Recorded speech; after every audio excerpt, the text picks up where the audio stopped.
Well, welcome. I'm Perry Williams, and this is Coach's Corner. And I got along with me the Guerin Catholic coach, Pete Smith. Welcome, Pete. Hi, Perry. Thank you. Glad to be back. Great to be back. Great to have you back.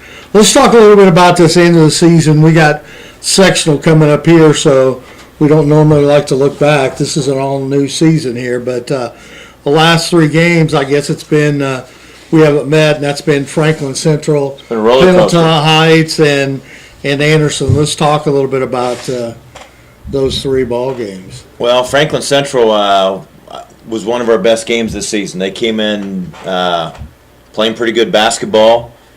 We played a pretty solid game. We had only, I want to say, 7 turnovers. It's been a while, but you'll hear that theme during our talk today about turnovers is really our key, but came out with a victory against Franklin Central. 71-65, I believe it was, or 76, 71-66, something like that. Then we went to Pendleton on their senior night, which would have been last Friday, and got off to a tough start. Jack Hansen got 3 fouls in the first half, got 2 in the first 4 minutes or 5 minutes to the first quarter. Then we tried to play offense-defense with them in the second half because they built the lead up to about 9 and regretfully picked up his 3rd foul. Got the ball game back into a 2-point game late in the 4th quarter, but didn't make enough plays to finish. And bottom line is we made, I want to say, 17 turnovers. And it's just been a reoccurring disease, so to speak, that we face a lot of times. Just get a little bit careless with the basketball, get sloppy with it, try to make too many plays when they're not there. And when we don't get shots up, that really hurts our team because we're not a good offensive rebounding team. We're a strong defensive rebounding team. We'll probably go through the stats. We're doing a great job statistically on looking at rebounds against our opponent, but when it comes to second chance points, we've really struggled with doing that this year. Finally, our game last night, as we do this on Wednesday, we beat Anderson on senior night, started the seniors, and they got us off to a nice start. We were really in the game with them. Actually, when the starters came in, the usual guys that play a lot, we fell behind and made a nice run to get the lead back up at halftime. Never could really put them away the second half. Their athleticism was just crazy. I just left school and I was talking with my principal, Mr. McNeely. He said, I've never seen a team get 3 straight transition dunks like that.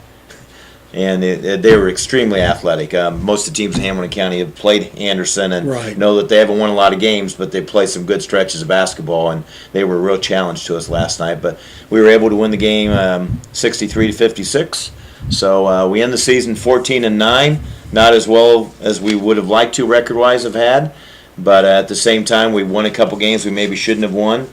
And we were talking about that as a staff last night after we were watching film and downloading the film, I should say, and crossover and going through stats. Probably won a couple games maybe we shouldn't have won, and probably lost several games that we really down the wire should have won, just didn't make plays or close out the game. So regular season's over, learning experience, and now we head to the tournament. But Well, you have to be, when you look at the beginning of the season and how far Zach Munson's come during the season here, and he's playing pretty good basketball at the end of the year. And then your young sophomore, Luke Godfrey's playing some pretty good basketball there, too. Luke is, yeah. We had a real good game in Pendleton Heights. Right, Luke was really solid in the Pendleton Heights. He was the only guy. And we didn't shoot very well back to that game. We shot 38 or 39%, I believe. And with that being said, Luke was the only one that made more than half of his shots. Yeah. So Luke did play a good game. Ironically, last night, he didn't get a shot up in 25 minutes. Really? Something we're going to address in practice. Sure. Because he needs, I don't think it's a confidence thing because Luke shoots with confidence. He just never felt like he had an advantage last night against the quickness of Anderson's kids. But Zach has really done his biggest strides are on the rebounding side of it. He had 15 rebounds, I think it was, at Pendleton. So that's where Zach has made his biggest progress during the season. And that's those two guys you mentioned to start off the program have both improved an awful lot. I do want to, before I don't want to be remiss, the picture behind us here that's in the beautiful backdrop is from our senior night, and those are our 6 senior players and our senior cheerleader, Sarah Downing, and our coaches. And it was just it's always a special night. We've been able to win 9 senior nights now in a row. And you want to go out winning on senior night, but at the same time, you're playing a lot of different lineups to get some kids some action and give them a little bit of court time that they haven't got during the season. And just a really special group that embraced a lot of roles that they didn't really want to embrace this year, but they've done a really good job of it. So now we'll see how we do in the tournament.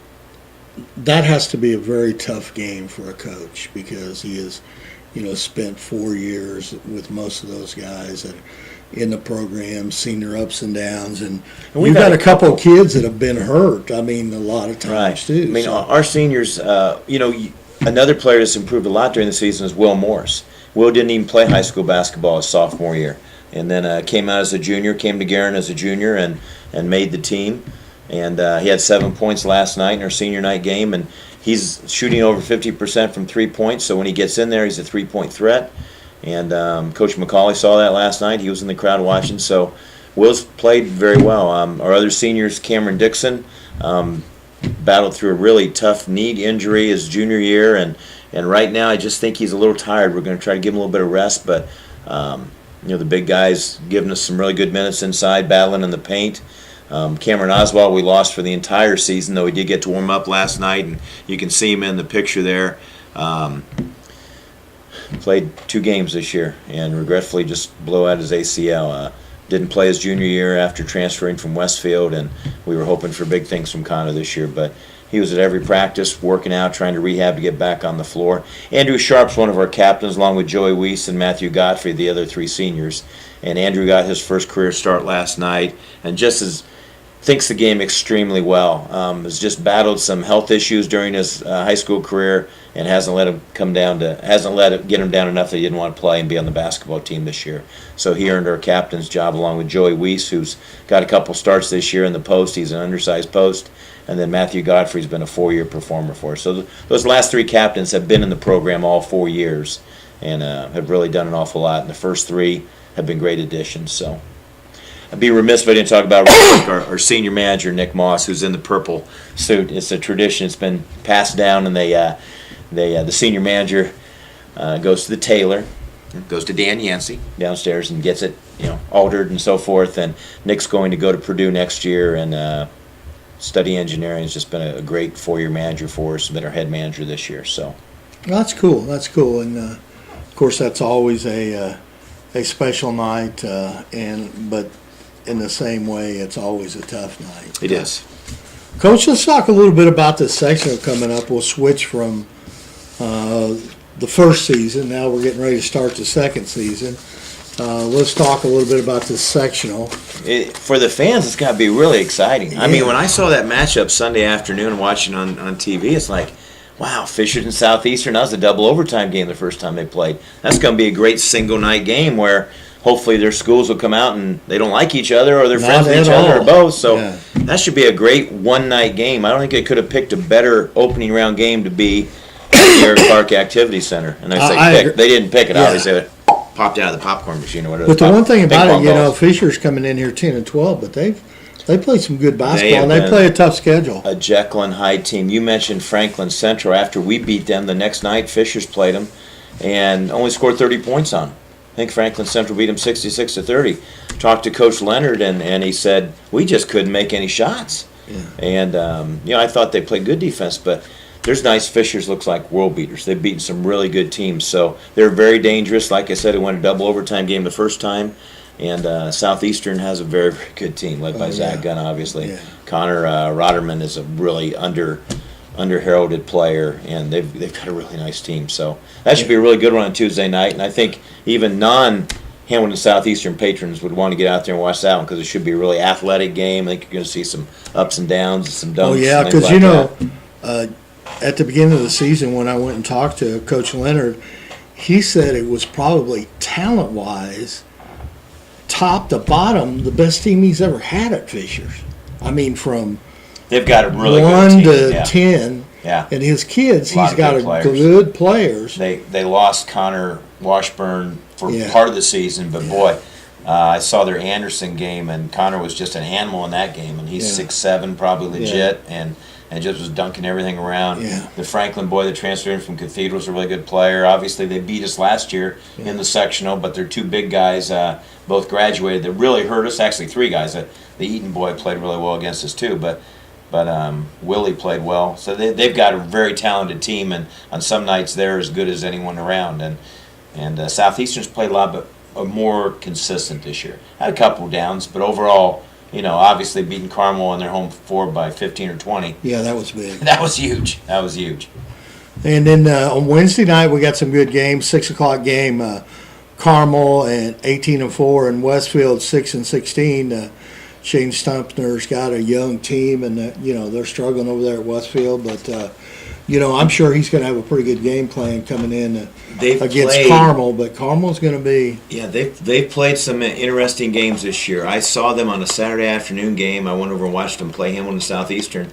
They were in the ball game the whole game that day. I think a key to them is Aaron Bennett. When Aaron Bennett is hitting, that allows other guys to do different things for Westfield. And when Aaron's hitting, and he can hit, they can score on people. I think controlling the pace is going to be important for them. But the nice thing is Carmel doesn't fast break a whole heck of a lot. They sure haven't this year so far. So, but really good Carmel team. Love P.J. Barron. He's had a great career. Special, yeah. Oh, he had 17 rebounds in a game the other night, and 16 in another one, and just does all the dirty work for Coach Hetty. And then they've got guys around him that can score. And John Michael Malloy is really good improved. Defense, yeah. Oh, the sophomore inside in the post. So it should be a really good first game. Then who plays the second game on Wednesday? I think it's Guerin Catholic and Noblesville. That ought to be a good matchup. It'll be an interesting matchup. And I think in history-wise, it's 1-1, isn't it? So this is kind of the 1-1. Wow, that first game sets basketball back a few years when we played Noblesville twice. We played them in 2006 actually in the Hamilton County tournament. John Jellison got organized, and everyone kind of quit after that year. I don't know if it's because little old Guerin Catholic was in the finals or not, but Hamilton Southeastern was played before us, and Carmel did, and some other schools, and we got to the finals. Could have a good draw, and we beat Westfield. And Coach McCullough and the Millers thumped us pretty good. 73-36. I won't forget the score, and it could have been a lot worse. Coach McCullough called the dogs off. He had a really good team that year, if you remember. Yeah, and that was absolutely. a great senior. I mean, Nemeth and Harmus and Mills, and they had a lot of Taylor. They had a really, really good team. And I'm probably missing their better players, but those were kids that I knew either living in my neighborhood or knew their families. So very good. Then we played them in the Richmond Holiday Tournament in 2012 and won an overtime game against them when they had Sam Philpott, and regretfully, they had the really good guard that broke his foot against us and missed the rest of the season. What's his name? Price? Yeah. Really good shooter, and that was a terrible moment that he broke his foot, but we won that game in overtime. So we're 1-1 all time against them. And the one thing about it is, of course, with Noblesville, they're 10-12, okay? They'll be 11-12 No. by the time this starts. They're going to be Yeah, 11. they'll be. But the one thing about it is this is it's not going to be a winning season this year, which is the first time in many, many years. A lot of people don't realize that. This is Coach McCullough's first year. He Yeah. replaced me at Noblesville in 94-95, so that would have been the last time they had a losing record. His first season they came in. Yeah, and I think Tommy Coverdale was a sophomore, freshman. Yeah, freshman that year. So, but the one thing about it, the Millers with Coach McCulley, the one thing about it, you know what kind of game he's going to play because he has to. Okay, Mm-hmm. And if he can be there at the end, and Which he is can why keep they've you, had so many close games. yeah, and you can and he can keep you under 50, which he's got to do. Okay, around at 45, 50, they got a chance to win at the end. And, Well, they've got good, solid players, but thinking about the Anderson game last night, it become two completely different styles. Where oh yeah, our problem has been turnovers. Obviously, as we mentioned at the start of the show, our problem has been not getting offensive rebounds. Their strength is not limiting team Noblesville to one shot of possession. right. They don't really steal the ball a whole heck of a lot, but we also are very kind and give the ball back to teams sometimes when we don't have to. So it's going to be a real challenging game, a real good game. One I'm not looking forward to from the standpoint of I don't like coaching against former assistants. Yeah. Which is why we don't have any interest in playing Noblesville in the regular season, and vice versa. Because as long as Brian's there, I try not to play. Not Scott Radiker is an exception, but Radiker's a New York guy, and he's Yeah. But I mean, Right. Coach McCauley, I've known since he graduated from Olivet Nazarene, and helped me my first year as a volunteer when I was the coach at Carmel, and we just don't enjoy playing each other. But at the same time, I know we're going to be pretty excited that night. But when we're not playing, I'm always pulling for Brian McCauley and the Millers. So it's a tough one from that standpoint, especially with my background in Noblesville and living here and loving the community. But Yeah. Because the one thing about it, he's got, I have to say a couple kids that have really come on this year. Rico Duncan, which, he's a senior this year, played JV last year, limited minutes but he's a gym rat. And he worked very, very hard, and you can see that this season. He's done a pretty good job. Yeah. And a year ago, in football and basketball, if you'd have told me that a kid by the name of Nolan Ginther was going to lead the Noblesville Millers in receiving in football and be one of the better players in basketball, I'd absolutely tell you you're crazy. But the kid's worked hard, and he's undersized almost every game because he plays the middle, and he's about 6'4", but he's worked very, very hard, and that's for a small team, Noblesville does a pretty good job of only giving you one shot. They do. I know exactly what they do in practices from the standpoint of they work out and block out drills a lot and everything finishes with a block out, and they don't give teams a lot of shots, and we don't get a lot of shots usually. So it's going to be a real interesting game. McGuire Plummer's back, and that's gonna help them, I think. Max Flincham, you give him an open look, he doesn't miss. He's a knockdown shooter.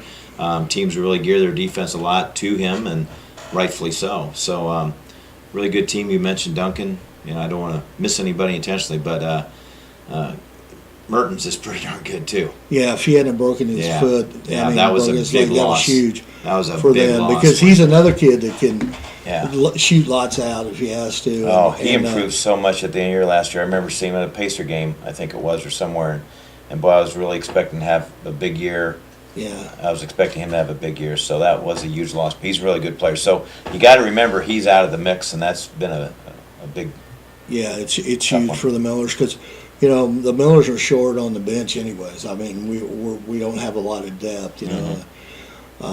They have some depth, but they're very limited as to what they can do sometimes. Yeah. So. I mean, you can bring in some kids in there off that bench, and they'll give you some good. Barnes seems to be healthy again, Yeah. and he's a load in there.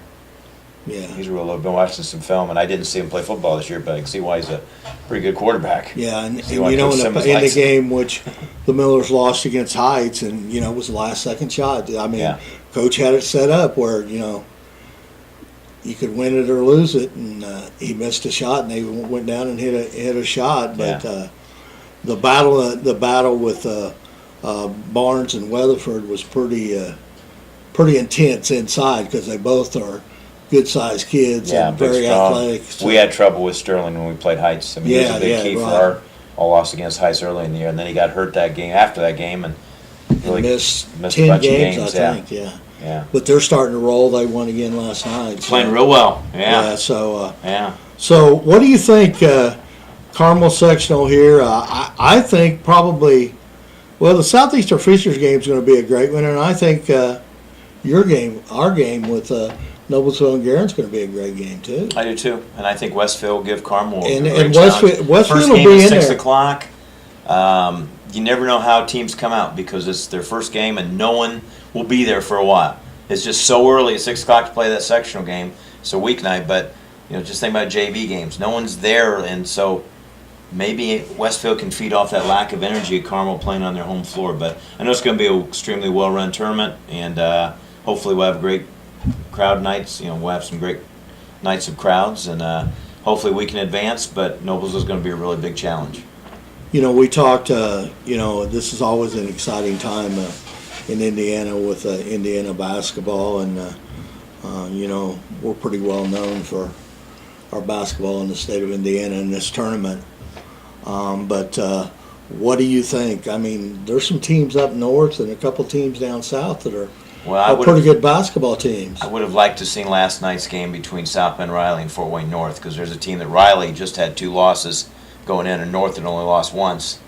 And it was a great game. Riley, I don't want to say pulled the upset, but Riley beat them. Both teams are very loaded with talent, very, very good. Probably don't play night in and night out the competition, the schools around this area. New Albany has really went out and played some teams this year, and was without Langford for a few games and lost a couple there. But I still think the winner's generally going to come from down here this year. A lot of good teams in our area and the metropolitan area, these counties. But those are 3 teams I just mentioned that I think, obviously, New Albany won it last year. They have a pretty decent path. Mitchell looks like he's real strong at North Central, even though they've lost a few. We talked last They play show. They play a tough schedule. It's a long season, and to keep those guys playing at a high level, I think they've had a little lull. Listening to Doug talk, maybe started forgetting that there's other guys out there sometimes, and I think they're playing more as a team now. But again, they just went up last Saturday night and lost in Fort Wayne to Carroll, a team who's got a 500 record. Carroll's a big school, though, up there, and Carroll plays a really tough schedule. Marty Beasley, former Hamilton Heights assistant coach now, has been the coach at Carroll and done a really good job. So North Central went up and got beat last Saturday night. So, it's just been a That's why really we play a wacky tournament, right? season. Yeah. It's been a really wacky season, but you probably could say that every year. Yeah. It's a marathon now and not a sprint. When we got those 2 extra games, maybe 3 years ago, when the IHSA gave us 2 more, it just made it, I think, a little bit more wackier. Yeah. When you can play 2 more games before the tournament. I mean, it's hard. This week's a hard week to stay focused when you know who your draw is, and as a coach, you're accumulating information on all the teams you're playing, and yet you do have to prep for Anderson. Noblesville's got to prep for Lebanon. Carmel had to prep last night for Tech. You lose sometimes. That last game, but both teams are in the same boat. They're always thinking ahead. Now, Anderson last night, they had no thinking ahead because they don't know who they're going to play yet. What a great draw they got from the standpoint really again. Anytime you only have to play 1 game, and that's why we're still kicking ourselves from last year, because we had a good draw last year, and Fishers came out and played a really good game against us, and we didn't match it. So, Coach, you always talk about, different coaches have different philosophies. You like to play early in that week before the sectional, like Tuesday night. We do for several reasons. I like to do it when I was coach at other schools also. But I do at Guerin because this is our finals week. Oh, so we are not practicing today. We aren't going to practice other than a strength workout on Thursday. So thank goodness we have got Friday practice, Saturday practice, Monday, Tuesday practice. So we'll have 4 good days of practice, assuming they're good days. Hopefully 4 good days of practice before we go in. But very few schools have the rigorous schedule that our kids have, and this has been fun. This is finals week, so today they'll start working on getting ready for their finals and not have to worry about basketball practice for 2 hours and coming home tired and things like that. So it's a little bit different. But back to your question, I enjoy getting done with on a Tuesday or Wednesday at the latest, and then Saturday the teams that don't play in the regular season at Carmel get to practice on their floor. So last year, the Saturday, we practiced at Noblesville in the afternoon. This year, we have a 9:30 practice at Carmel on Saturday morning. It's not like it's that big a deal, but it's kind of nice just to, it's exciting. It makes practice a little bit more exciting. You're on someone else's floor besides yourself. And so ourselves, Fishers, and who's the third team? Oh, Noblesville didn't play for this year, I don't think. So Noblesville played Carmel at Noblesville, wasn't at the Mill. So those 3 teams in our sectional didn't play at Carmel in the regular season. So we'll be practicing there on Saturday. And to me, it's always, of course, I've never played a basketball game, but I've been there many times. It's a little bit different feel in that Carmel gymnasium anyways, by it being down and all. It's the a unique crowds setting, up, being the up former, a bill, up above. And coaching there at one time, if you fill it, it can be a really imposing place. Yes. If you don't fill it, it almost can be a detriment. Because I think, just giving you my little 2 cents worth, as I coached there, when we had nights where we didn't have a good crowd, it was almost like everyone was against us almost, because the other team would bring a good crowd, and then you just kind of get demoralized when you know you've got so many kids and they're not even at the game. You know what I'm saying, Coach? Yeah, I mean, and absolutely. maybe that's just me thinking that. Yeah, when that gym's not full, it's a different atmosphere. It's an interesting game. I was there last Saturday to watch Warsaw play Carmel. And Warsaw brought a great crowd. And Carmel had a great crowd the night before the game they really wanted to win, the Warren Central game for the conference, and they did. And then the next night, they didn't have as large a crowd, and Warsaw almost seemed like it was a home court to them for a lot of the game. And Warsaw played them real tight until Warsaw boy called it timeout with no timeouts. And Carmel won on a technical. You know, the one thing about it's really weird always is we notice it all the time in 6A. For some reason in 6A, it doesn't matter who you play on a Saturday night in 6A basketball, the kids don't show up. Now, Friday night, they'll pack that gym Right. with the big cheer block and everything. Saturday nights, they just don't come to games. Yeah, it's just- strange. Yeah. But especially being brought up in my area. It's you the know. way times are. Yeah. Didn't matter what night it was when we were growing up. Yeah. Yeah. Well, Coach, I wish you the best of luck. Thank you. Okay. Thank you. And we'll see you there Wednesday night because we'll be broadcasting both games Wednesday night and both games Friday night. So we're excited. Well, we're excited to be playing at Carmel this year again in the 4A sectional and see how we do. All right, Coach. Thank you. Thank you. Appreciate it.